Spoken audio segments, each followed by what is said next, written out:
కిందున్న పేడి భూమండలమైంది పైనున్న పేడి ఆకాశమైంది ఆకాశమయ్యింది అందులో సందమామ ఏమి జరిగేనమ్మా మన సూర్యుడు సుందరుడే విడిచి పోగొట్టారు అందులో చందమామ ఏమి జరిగేనమ్మా సూర్యుడు చంద్రుడే విడిచి పోగొట్టారు అందులో ఉండే సందమావటండి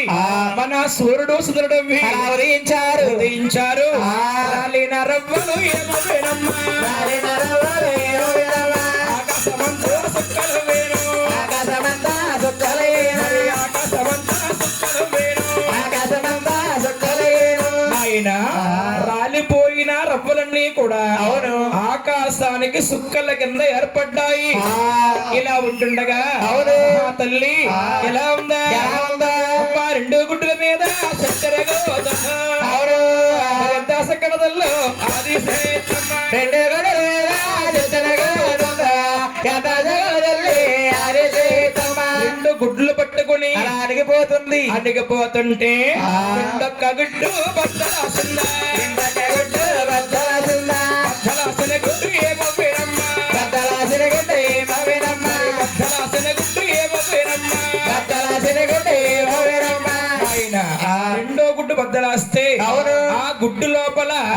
అగ్నం పుట్టింది వాయువు పుట్టింది చెట్టులు శ్యామలు పర్వతాల కింద మారిపోయి గంగై పాకుతుంది గోవింద మీ సభా ప్రజలు ఆశ్చర్యముగా అడుగుతున్నారు ఏమనండి గురువు గారు ముందు కంట గంగ పుట్టిందన్నారు అవును మళ్ళీ గంగై పాకుతమేమిటి అనుకుంటారండి మన భూదేవి కింద మీరే ఉంది మన భూదేవి పైన మీరే ఉంది మన భూదేవి తల్లి ఇటు చూస్తున్న కోటు గుడ్డు ఆకారముగా ఉండిపోయింది ఇలా ఉంటుండగా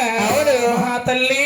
ఎలా ఉందా ఎలా ఉంది ఆవిడ ఒంటు గుడ్డుల మీద ఒరిగిపోయిందమ్మా దశకడదల్లో ఆది సేద్దమ్మా కొట్టి గుడ్డల మీద ఒరిగిపోయిందమ్మా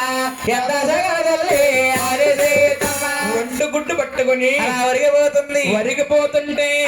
తల్లి వేడిన గుడ్డు బద్దలాసిందా తల్లి వేడిన గుడ్డ బద్దలాసిందా బద్దలాసిన గుడ్డు ఏమో వేనమ్మా బద్దలాసిన గుడ్డ ఏమోనమ్మా ఎలాగా ఉన్నారు శ్రీమూర్తులమ్మా ఎలాగ ఉన్నారు శ్రీమూర్తులమ్మ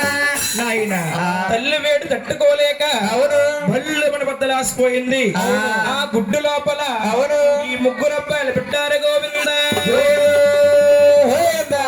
ఏమండి గురువు గారు బాబు నాకు చిన్న సందేశం అండి నీ సందేశం ఏమిటి బాబు ఈ ముగ్గురు అబ్బాయిలు